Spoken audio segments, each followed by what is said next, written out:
আসসালামু আলাইকুম গাইস। আজকে আমরা দেখাইমু খুব সহজভাবে একটা মেশিনের যদি সুই সঠিকভাবে না লাগানি হয়।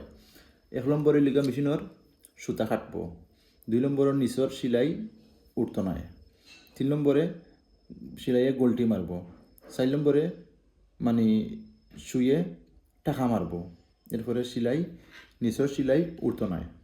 মানে বিভিন্ন ধরনের সমস্যা করে শুধু সুই সঠিকভাবে না লাগানির কারণে।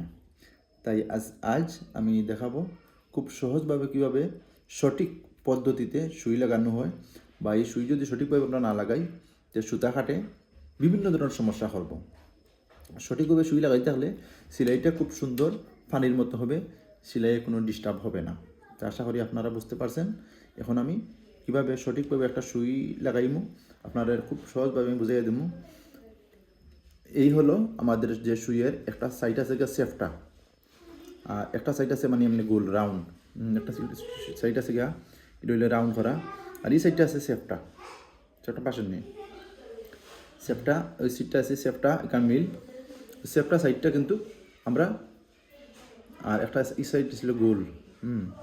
এখন আমরা অত মেশিনটা বইছে, শাখাটা হইল আমার ডাইন সাইডে, মেশিনের শাখাটা হইল আমার ডাইন সাইডে পড়ছে। এখন এই যে সেফটা যে সাইড আছে সেফটা মিল, ওই সেফটা সাইডটা কিন্তু আমরা ডাইন সাইডে থাকবো, সবসময় ডাইন সাইডে রাখবো। ডাইন সাইডে রাখি আমরা সুইটা মানে সঠিকভাবে লাগাইমু।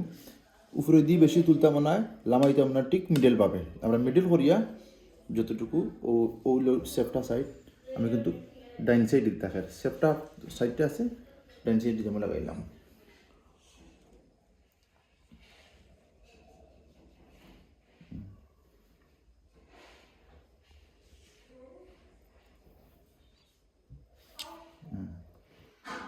সোজা সেলাই মানে বরাবর সোজা থাকতে হবে। সেফটা সাইডটা আমি হোম সাইডে দিয়ে লাগাইছি, যার কারণে সেলাইয়ের কোনো সমস্যা হবে না। আশা করি বুঝতে পারছেন। আজকের জন্য বিদায় নিলাম, পরবর্তীতে ইনশাআল্লাহ দেখা হবে।